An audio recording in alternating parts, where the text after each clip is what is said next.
شروع اللہ کے نام سے جو بڑا مہربان نہایت رحم والا ہے۔ السلام علیکم۔ وظائف کی دنیا میں خوش آمدید۔ امید ہے آپ سب خیریت سے ہوں گے۔ اللہ کریم آپ سب کو بحق محمد و آل محمد اپنی حفاظت میں رکھیں، الہی آمین۔ توبہ کی اہمیت اور فضیلت مختلف اسلامی مذاہب میں اہم مانی جاتی ہے۔ اسلامی تعلیمات کے مطابق توبہ ایک ضروری عمل ہے جو انسان کو اللہ کے ساتھ نیکی کی راہ پر لے جاتا ہے۔ توبہ کی فضیلت اس لیے بہت بڑی ہے کہ یہ انسان کو ان کے گناہوں کی معافی اور اللہ کی نفرت کو دور کر کے ان کی نیکیوں کو بڑھاتا ہے۔ اس کے علاوہ توبہ انسان کی روحانی ترقی ہے اور دنیا اور آخرت میں کامیابی کا واحد راستہ ہے۔ توبہ کر کے انسان اللہ کریم کی رحمت اور بخشش حاصل کر سکتا ہے۔ توبہ کرنے سے انسان روحانی ترقی حاصل کر سکتا ہے اور وہ اپنے عملوں میں بہتری لاتا ہے۔ توبہ کے لفظی معنی لوٹنے کے ہیں۔ شریعت میں گناہ سے باز آنے کو توبہ کہتے ہیں۔ توبہ کے صحیح ہونے کی 3 شرائط ہیں۔ ایک یہ کہ جس گناہ میں آدمی فی الحال مبتلا ہے اسے فوراً ترک کر دے۔ دوسرا یہ کہ ماضی میں جو گناہ ہوئے ہیں ان پر شرمندہ ہو۔ تیسرا یہ کہ آئندہ گناہ نہ کرنے کا پختہ ارادہ کرے۔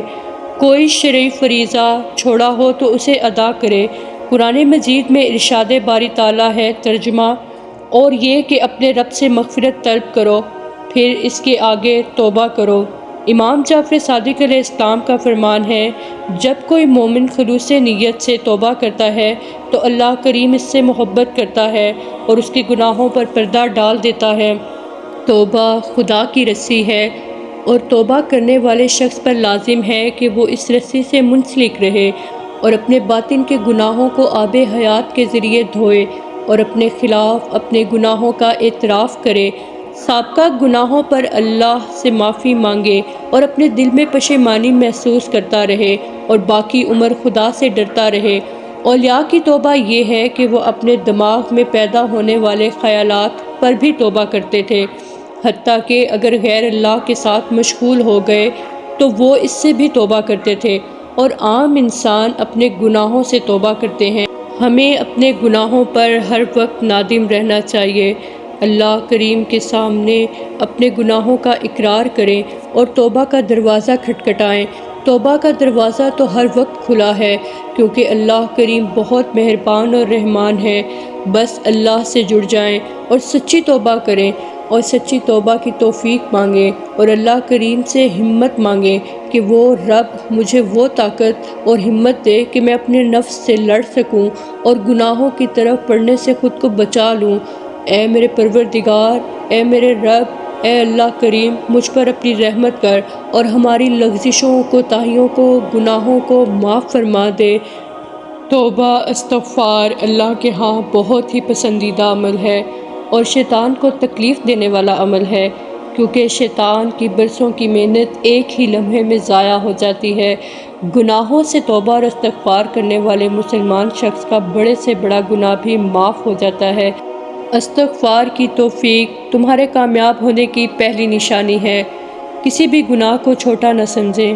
ہم سے نہ جانے دن میں کتنے ہی گناہ، کتنی ہی غلطیاں سرزد ہو جاتی ہیں۔ اپنی ہر غلطی پر بار بار شرمندہ ہوں اور اپنے رب سے معافی مانگیں اور اللہ تعالیٰ کا قرب حاصل کریں۔ توبہ استغفار کرنے والے گناہوں سے پاک ہو جاتے ہیں۔ اگر کسی مصیبت میں مبتلا ہوں تو استغفار کی برکت سے مصیبت ٹل جاتی ہے۔ حضرت محمد مصطفیٰ صلی اللہ علیہ وآلہ وسلم نے فرمایا کہ اگر کسی سے گناہ سرزد ہو جائے تو اسے توبہ کرنی چاہیے، تو اپنے ہاتھ اللہ کریم کے آگے پھیلائے اور پھر یہ دعا پڑھے، الہی میں آپ کے سامنے اس گناہ سے توبہ کرتا ہوں، پھر کبھی نہ اس گناہ کی طرف پلٹوں گا۔ اس کے علاوہ استغفر اللہ ربی من کل ذنب واتوب الیہ، اسے کثرت سے پڑھیں۔ اس کے علاوہ ربی اغفر وارحم وانت خیر الراحمین، اسے کثرت سے پڑھنے سے تمام گناہ بخش دیے جاتے ہیں۔ اللہ کریم ہم سب کے صغیرہ کبیرہ گناہوں کو معاف کر دیں، الہی آمین۔ امید کرتی ہوں آج کی ویڈیو آپ کو پسند آئی ہوگی۔ خوش رہیں، آسانیاں بانٹیں۔